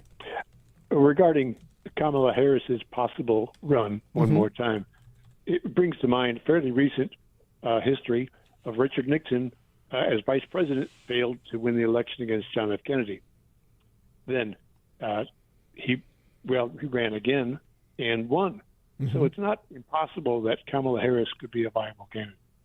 Oh, yeah, absolutely. But do you think, though, that in today's environment that it reflects too much of past administration, the past of the Democratic Party, and it's time for the Democratic Party to come out reborn and refreshed? Well, I don't think Kamala is damaged goods. I think that a lot of her concepts that she promoted are being trashed by Trump, and people realize that moving back into a more realistic outlook on governance could easily propel Kamala into the White House. Gary, good points. Thank you for sharing with us at 713-440-8870. So this is, just tell me what you think. This may be a little off kilter here. But 2014, Republicans, a lot of them lost on the whole gay marriage issue. And they really hated the question because everyone would say, how do you feel about gay marriage? And as the Republican Party, they did not support it. Well, a lot of people, that momentum had started. Biden had come out for it. Obama had come out for it. A lot of people were like, well, let people get married. If, it's not going to hurt you. Just let them get married. And that's what happened. But people said that the Republicans were almost breathing a sigh of relief, at least that we don't have to answer that question anymore because it's killing us. It's killing us at the polls. But now they flipped the script, and it's like, look at that. Look at these LGBTQ people. They've come into a little bit of power on their own, and they want to make the whole country like they are. And that's why you can't vote for a Democrat, because they support LGBTQ. It's very clever.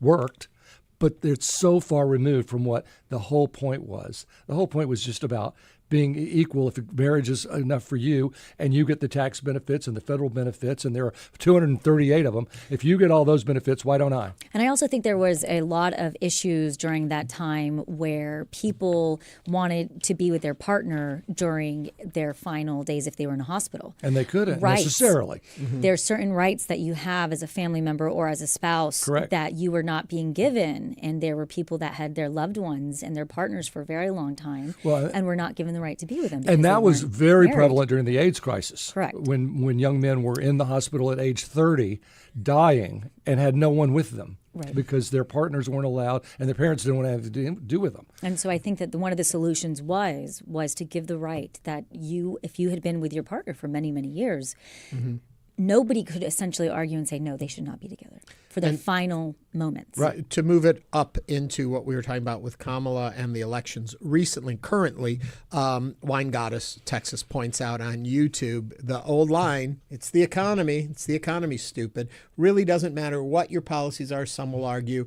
What's happening in your pocketbook? I think they've gone with economy and fear. Yeah. And fear is that makes you vulnerable, and that's when you vote for anyone that can take the fear away. And I think that's why Trump won. He struck enough fear into people that if you stuck with Kamala, you were really going to be going downhill. 713-440-8870. Betty is on the line from Lake Jackson. Hello, Betty. What's on your mind? Kamala Harris should not run for president again. Why? If she does, the Democrat Party will lose once again. She's an intelligent woman.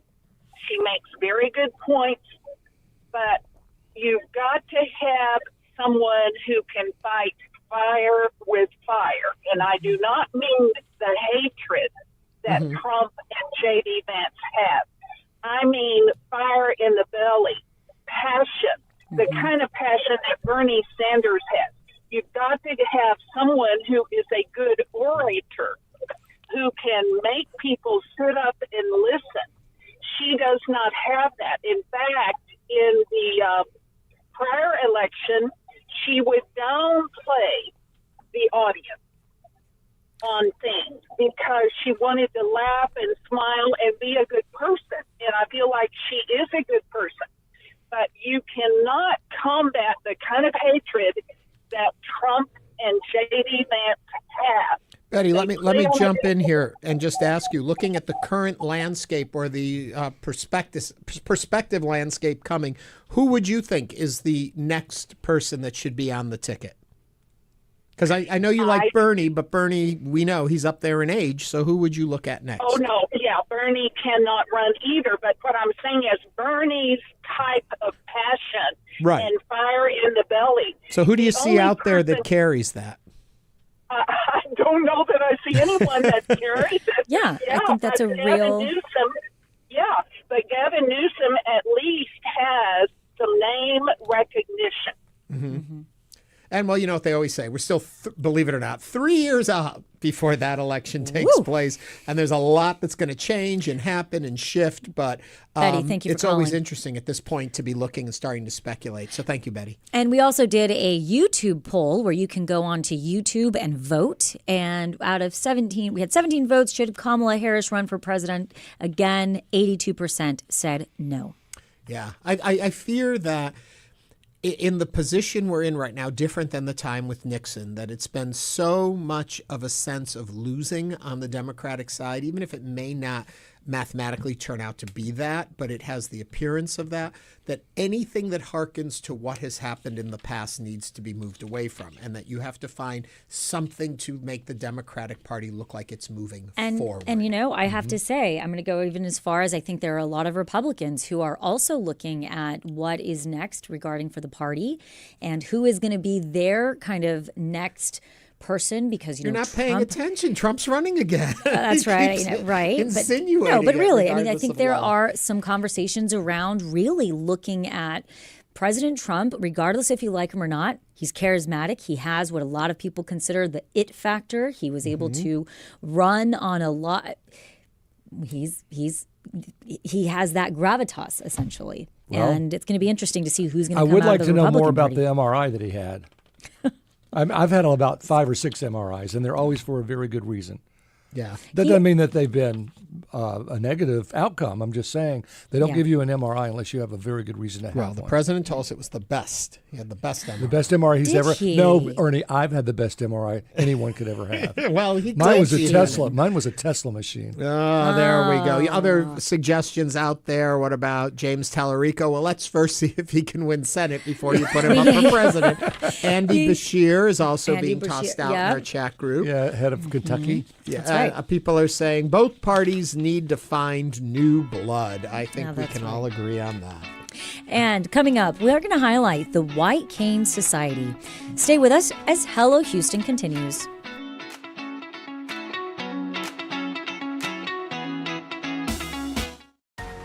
We know you value Houston Public Media. That's why you're watching right now. So take the next step and become a new member of the station you rely on. Every gift makes a difference. And what matters most right now is supporting the station that brings you the news and information you rely on. It only takes a minute to make a big difference. So join as a new member today at houstonpublicmedia.org/donate or call 800-364-8300.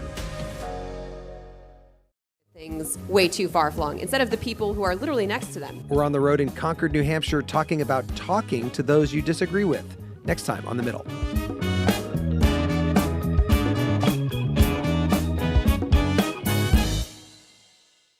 This week on This American Life, as a kid on a family vacation, Ted found the most beautiful object he'd ever seen and showed his dad. I remember him saying, okay, well, we're going to put it in the trunk, but don't say anything when we go through the gate. Because you knew you weren't allowed to take it. Yeah, we knew we weren't allowed to take it. We hid it in the trunk under some clothes. And then he says this object started to control his life. That's this week.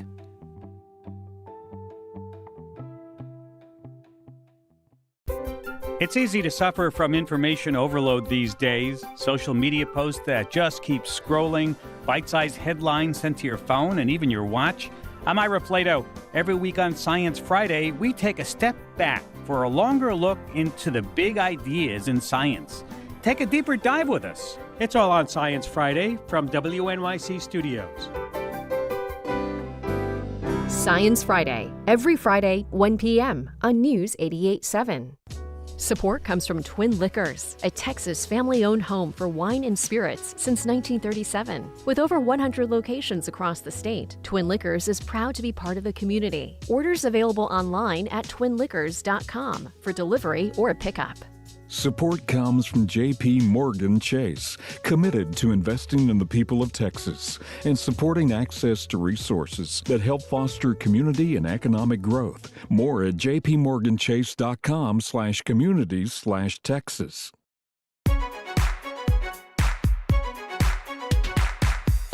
And now back to Hello Houston. To comment on any of today's topics, call 713-440-8870 or email us at talk@hellohouston.org.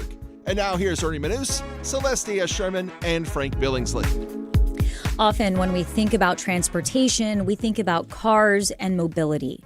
But for people who are blind or visually impaired, mobility plays a much larger role in one's life than just deciding what form of transportation to use. Walking down the street independently can be a challenge. And so finding solutions to empower the blind comes from community, and awareness. Right here in Houston, the Houston Community White Cane Society is doing just that. And joining us now to tell us more is Reverend Michael E. Garrett, the co-chair of the Public Relations Subcommittee of the Houston Community White Cane Society Day Committee. Reverend Garrett, welcome to Hello Houston. Thank you for joining us today. Thank you, and thank you for inviting me. Of course. And if you would like to ask Reverend Garrett a question, or if you have a comment, you can join the conversation right now on Hello Houston at 713-440-8870. Now, Reverend Garrett, I just want to start. You all just celebrated the annual White Cane Safety Day celebration this month. And this year's theme was safety, awareness, freedom, equality. What was the day like, and walk us through why y'all have that day. Well, good. Actually, let me make a little shift here. Yes, please do. Our committee is called the Houston Community White Cane Safety Day Committee, and it is comprised of all of the major blindness-related organizations in the greater Houston area. And we came together because we wanted to promote the ability of people who are blind or visually impaired. I think you may have seen in some material I sent you, our motto is by people who are blind, for people who are blind. So it maybe we'll get to it a little later, but there are actually two celebrations within the city. Ours, as community, is a key word in our title. Mm-hmm. Ours celebrates the community. We want to show how people who are blind or visually impaired can go through the system and come out on the other side. Mm-hmm. If you look at the makeup of our committee itself, all of us either worked for major companies in this country. You had a commercial, a spot a minute ago about J.P. Morgan Chase, my old employer. There you go, showing the love. Oh yes, and several of the countries. We have a committee member that worked for Exxon, Brown and Root, and my wife was the executive director of two small nonprofits. So as you go through the system, we wanted to show that blind people have the ability to organize, to sponsor, to represent, and so we point out those attributes of in the community itself. Mm. And so our celebration, we thought, was a success because it put on display people who have done some things. We had our keynote speaker that day was a young lady who grew up in New York, went to school at Ithaca College, went to school in Tennessee, but moved here and worked for Enron. Yeah. Mm-hmm. So a varied career, but she achieved, and that's what we wanted to put on display. Reverend, you kind of addressed this already just in what you were saying, but I'm curious, from your point of view, misconceptions that still circulate around the blind community and how we move past those. Well, the biggest thing, I guess, is you ask somebody, do you know a blind person? Mm-hmm. Not just the person you see on the street, or you may see a person walking with a cane or have a guide dog. It may be somebody you speak to. You see them every day. They may be in your neighborhood. But do you really know them? Mm-hmm. Mm-hmm. And you don't really get to know people unless you actually communicate with them. I had an example. I'm a big sports fan. And some of the people around my church, they said, I never knew you were a sports fan. Yeah, well, we could have invited you to go to the game. Well, sure. You invite me to go to the game? I love going to the Astros games or to the Texans or even the Rockets. So I'm a big sports fan, and I keep up with. Actually, I'm on a podcast, a sports podcast, with some guys from around the country, and all of us are blind, but we know a lot about the historical activities of sports, and we keep up with what's going on even today. So I'm guessing you're tired today after last night's World Series game that went on for 438 hours or whatever. No, I actually didn't stay up that long. long. You didn't? No. So tell me, I'm just curious if you know the statistic. How many blind people are there in the Houston area? There are roughly 300,000, I believe. 300,000. That's the last figure I heard. That's an enormous number of people. Mm-hmm. Wow. When we think about, we're right now on what's topical is voting. And we always think about accessibility. But as somebody who lives that daily, can you talk to us what going to vote looks like for a blind person? Going to vote is a necessity in our lives for my wife and I. Actually, I had to rearrange my schedule, and I went to vote this morning.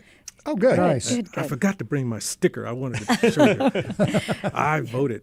But we fought, beginning, especially back in the 1990s, we fought for accessible voting machines. Mm-hmm. Used to be, now I worked downtown, and it was convenient because early voting, you could go down and any of the precincts downtown.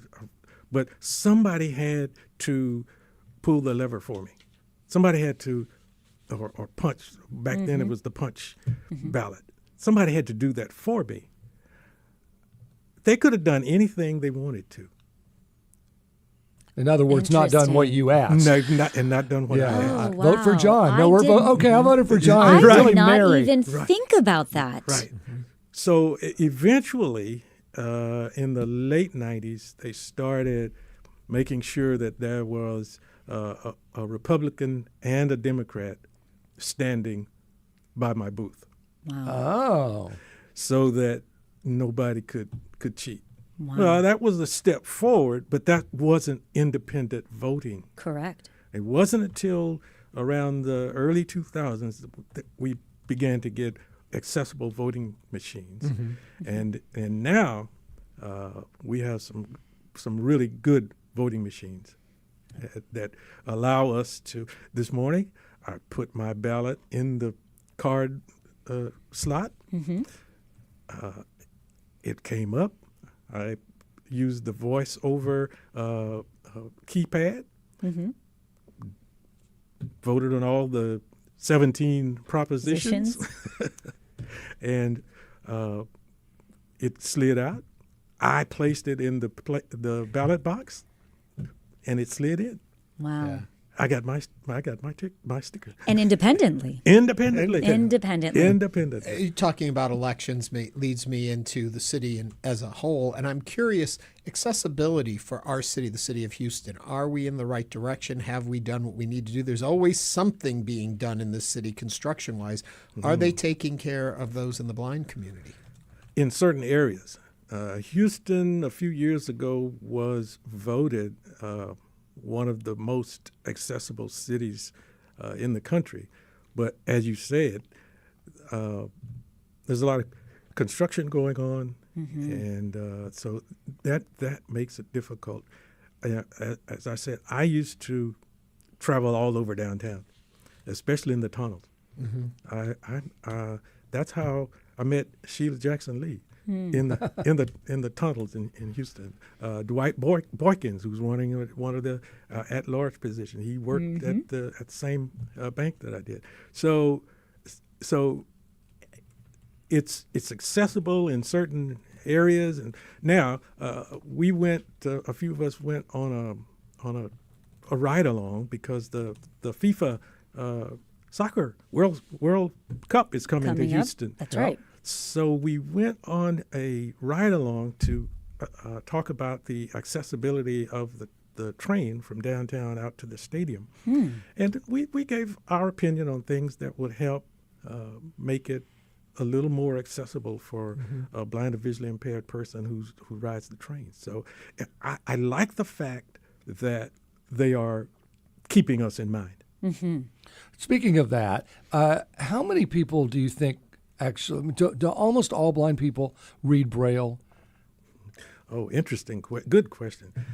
That's one of those advocacy efforts that we're working on. I'm a big proponent of Braille, but they don't force it or demand it for the children in school. And so we advocate for it to make sure that students learn Braille. It is a source of independence. It is a source of what I think is liberation, because technology is good, but if you don't know what the sign says on the door, men's or women's restroom, or what floor are you getting off on in the elevator, you're lost. Sure. Well, to that point, do they put ballots in Braille?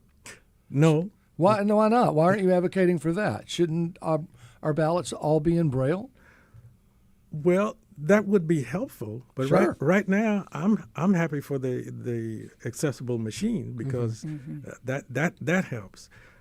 It's the other textbooks and other leaflets and things like that, information sources that concern me. Yeah, well, and reading about the issues and the candidates. Yes. As opposed to just being told about them. Yes, exactly. Now, Reverend Garrett, White Cane Society. Why White Cane Society? Okay. Well, I'm not sure. Let me. As I said, I'm not sure about society. Oh, that's right. White cane safety. Yeah. White cane safety. Talk to us about the importance of the white cane. Oh yes. The white cane is like your eyes for me. You know, I feel confident when I go out with my cane, because it tells me what's in front of me, and I can explore. I'll tell you a little story. This is how good the white cane is. The first date I had with my wife was in Las Vegas.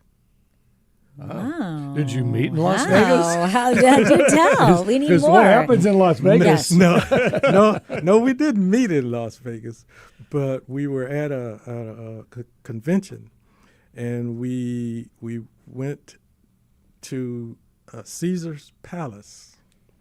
Now, can you imagine? You know how big Caesar's Palace is? I couldn't imagine. It's hard enough not being blind to be in Caesar's Palace. So we went. We wanted to see the show they had. Every hour they put on the little fireworks show and all that. And we went to the restaurant. We had dinner, and we decided to walk around a little bit. And we almost got into Celine Dion's show, because they kept telling us upstairs, up the stairs. We walked up the stairs. We got to the door, but we didn't have the $100 tickets, so we turned around. But anyway, yeah, that gets in the way sometimes, not having the actual ticket. Yeah, but we had a fun time, and the interesting thing was we kept asking people, okay, where's the door to the outside? There were sighted people in there who couldn't find the door to the outside. And that is the way they design those casinos. They want to keep you in as long as possible, so they're hiding those doors. Don't worry about seeing the clocks. There aren't any. No clocks. We did get a question, though, about how has your faith shaped your vision for the White Cane Safety Day event? Interesting question. Because we have to have faith. Well, I can't speak for everybody, but it's a day-to-day thing. Every day, every day I get up and I go work out. I get back. I do all of my duties and things, including the honeydews, and work. Just do life things, And so when we came together to put this event on, we all believe that what we do will benefit someone else. Mm-hmm. And that's why we do it. We want people to know that if you lose your vision, everybody that we come in contact with has a story, and it's different, but some of these people have overcome major challenges. But they go on and they go on and they want to help other people. And that's what we want to do. We want to help other people and let them know that even though you lose your sight, you don't have to lose your life. Oh, that's beautiful. Beautiful. Thank you. Yeah, thank you for bringing that to us today. Yes, Reverend Michael E. Garrett, thank you again for the advocacy and joining us today on Hello Houston. Thank you. Coming up, we'll give you the latest on Hurricane Melissa with meteorologist Eric Berger. Stay with us as Hello Houston continues.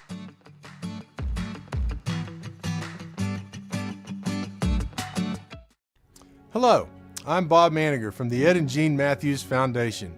PBS has been a part of our family for generations, and we are proud supporters of Houston Public Media. From PBS Kids programming that supports children and their parents to PBS NewsHour that we rely on to learn about what's going on in our world. Your support keeps PBS available for our community across Greater Houston. Give now at houstonpublicmedia.org/donate. Nikki Beatty, I really identified with it, from the BBC. The Arts Hour, Friday nights at 9 on News 88.7.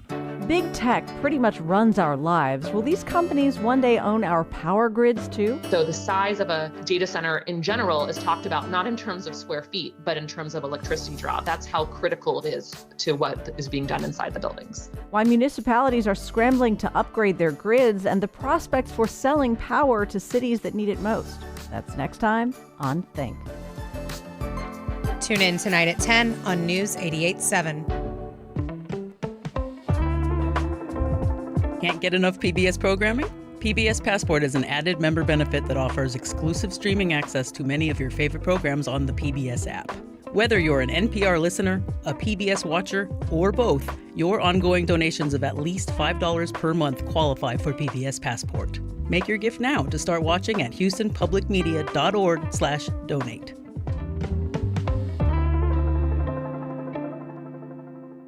Support for Houston Public Media comes from Drexel University, whose cooperative education program positions students to explore future careers and discover their passions before graduation. More about experiential education at drexel.edu.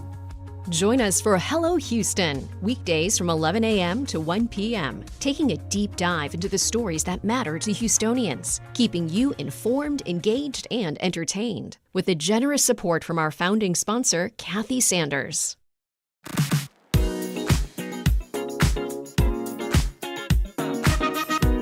And now back to Hello Houston. To comment on any of today's topics, call 713-440-8870 or email us at talk@hellohouston.org.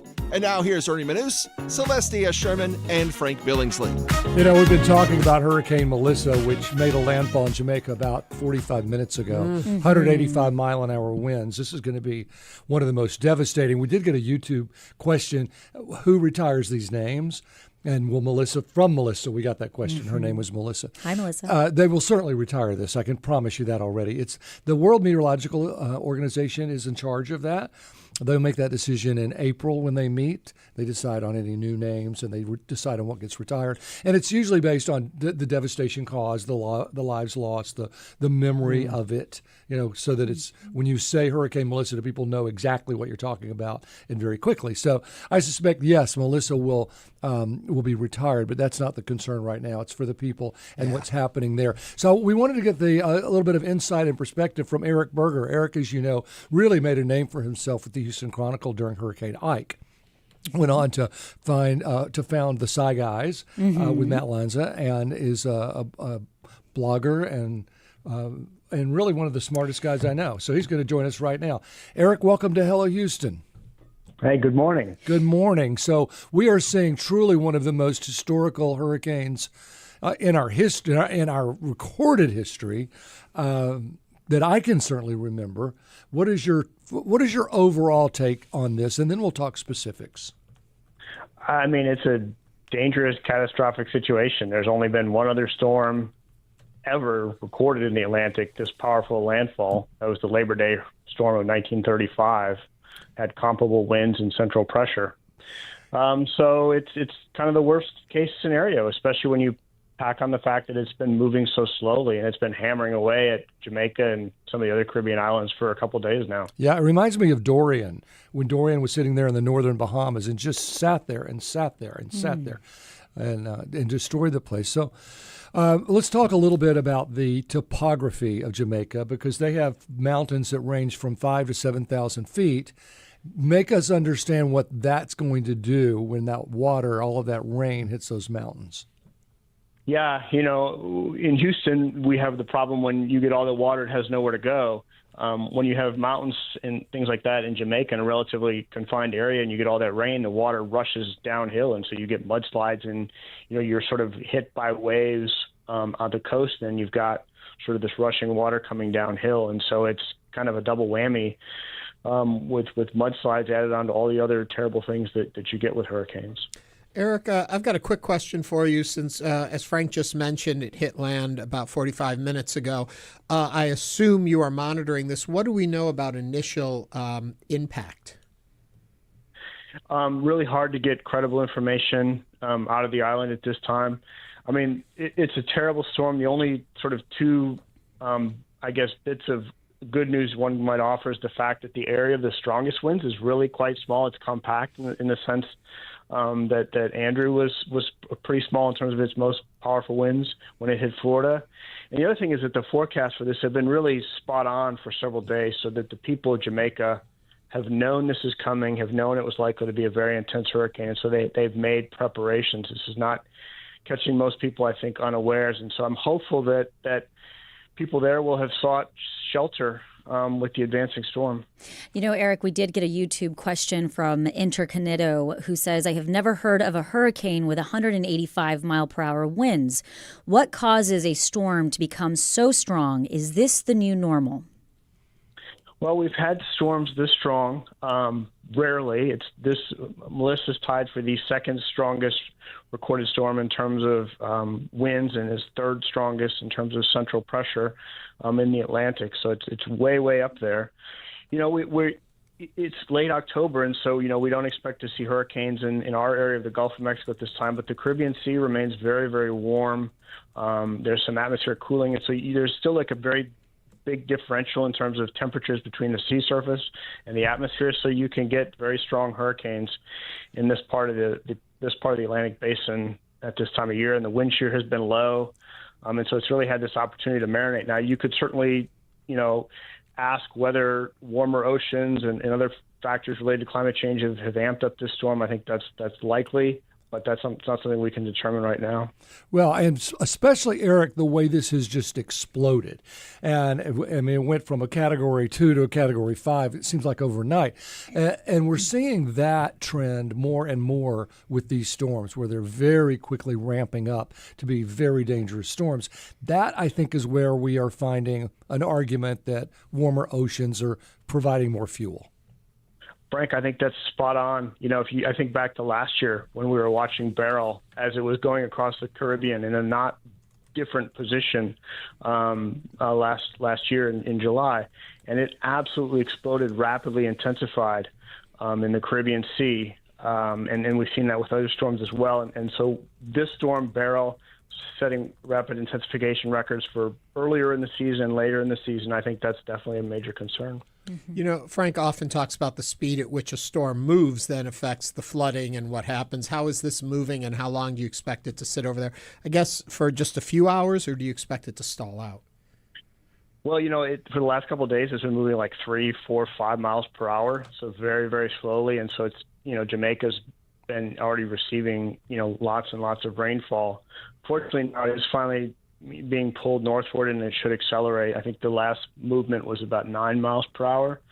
So it is going to cross over Jamaica, in the next 12 hours or so, and then move on toward Cuba. But I mean, the damage has been done. It's being done right now, unfortunately. Let me make the point, Eric, that you were referring to how they've been going through this for a while. Landfall is when officially the center, if you put a crosshairs on the center of the storm, the eye of the storm, when that crosshairs meets the coast, that's considered landfall. But this thing has been sitting out there for 3 days. So it's in essence made landfall effects for 3 days now. Is that pretty much right on? Yeah, certainly with regard to storm surge and rainfall, the winds, again, since they've been relatively compact, they've been mostly offshore. So the really heavy winds are really now just getting to the island. But yeah, I mean, rainfall and the mudslides we talked about earlier, those effects are all been in play for a couple of days. Yeah, people may not understand that wind drives water. So the higher the wind, the higher the surge. So that's what drives that water. I don't know much about Jamaica. Do they have any kind of barriers that you know of, Eric, to help fight back surge? I don't know either, Frank. The pictures I've seen have shown pretty exposed coastline. Not unlike you would find, in undeveloped areas of Texas, but I don't know the answer to that. They don't have a seawall. I know that. No. Eric, we are, coming into a little bit closer to home. Sunday, November 30th, we'll be wrapping up our hurricane season. What are your thoughts on how we are wrapping up this season? Well, about every year in late September, I pretty much say the Texas hurricane season is over. So we've been done with hurricanes here in Texas for a while now. Certainly not going to see anything for the rest of the season. But it has been, I think, a sneaky strong hurricane season. Because we've had 3 Category 5s now with Melissa, and that's only ever happened one time in the Atlantic Basin back in 2005. So it's a pretty extraordinary season in that regard. And we have had impacts. We had an early season storm that ultimately went into Mexico and contributed to the very heavy rains for the July 4th holiday near Kerrville, and now Melissa. So there have been some really significant impacts this season. Even if the Texas coast there's not been really one point this year where I've looked and been concerned about a tropical storm or hurricane hitting Texas. It has been a very impactful season. Yeah, it's been interesting that really the United States coastline that's usually vulnerable, the Gulf, all the way up the East Coast, there was a kind of a near miss with Imelda, but that got pulled away. So it's remarkable. I guess my point, Eric, is that it's been such a quiet season in terms of United States landfall. Mm-hmm. Yes, I think that's exactly right. Yeah, but it is, and I've maintained this when the July 4th storms and rainfall and flooding occurred. That what do you think about that, Eric? That storm should have been followed inland. The Hurricane Center kind of drops them when they make landfall and doesn't continue to follow them, but yet very clearly on precipitation forecasts, they referred to the remnants of that storm when they were talking about the Texas floods. Yeah, I think it underscores the need for local meteorologists because, if you guys or we're covering Central Texas or Space City Weather were covering Central Texas, we kind of would have been shouting from the rooftops about the flooding potential. But this was kind of well outside of a metro area, those kinds of publications. So I think it kind of caught a lot of people unawares. Okay, since I have you on the line, sir, let's move. I got a question just the other day. When's our first freeze going to be? And what are your predictions for the winter? Man, I'm still trying to just get past summer, Frank. I know that was my lame excuse too. Which I have to say, Eric, you're a runner, and I know that you have run the Houston Marathon before. Are you going to be running this year? I am going to run it. I'm going to try to take a long run Thursday morning when it's about 45 degrees. Yeah, looking forward to it. We have quite the front on the way in. I would say this is the first biggie, obviously. Yeah, it's the first one where you're going to be able to stand outside and feel it when it comes in, and those are kind of my favorite when you're just standing there in the humidity and all of a sudden that gust of wind hits you. It feels pretty great. Perfect Halloween weather. I get my white Christmas? That's what I'm waiting for. Yes, Eric, let's answer that, shall we? I think Frank enjoys having you on, Eric. Not since 2004, Ernie. Yeah, that was about it. There's the old wives' tale, of course, that you always get snow after a hurricane, and we didn't get a hurricane this year. So I think you're out of luck, Ernie. Right, Beryl. Oh, there it is. Right, Beryl gave us the snow in January. That's right. But it Well, doesn't I'm work. done with this segment now. Eric Berger is the senior space editor at Ars Technica. He is also the meteorologist with Space City Weather. You can read his forecast on spacecityweather.com. Eric, thank you again for joining us on Hello thank Houston. you, buddy. It's good to hear from you. Thanks as always. Likewise. Thanks. Likewise, Frank. Thank you. And that brings us to the end of our show. No. It does. That's it. It went so quickly. But we'll be back Yay. tomorrow. And we want to thank you for watching and listening and engaging today on Hello Houston. Again, we'll be back tomorrow with more conversations. This is News 88.7. Get Have a out great there and Tuesday. vote. Go vote. Thanks for listening to Hello Houston. Join us every Monday through Friday from 11 a.m. to 1 p.m. to talk all things Houston. The Hello Houston production team includes Garrett Bowman, William Menjivar, Jen Altide, Todd Holslander, and Jim Kovacic. For the latest in local news, subscribe to the Hello Houston daily newsletter at houstonpublicmedia.org. Hello Houston is a production of Houston Public Media. The opinions expressed by the guests of this program are solely their own and do not represent the views of management, staff, or underwriters of Houston Public Media. This is News 88.7.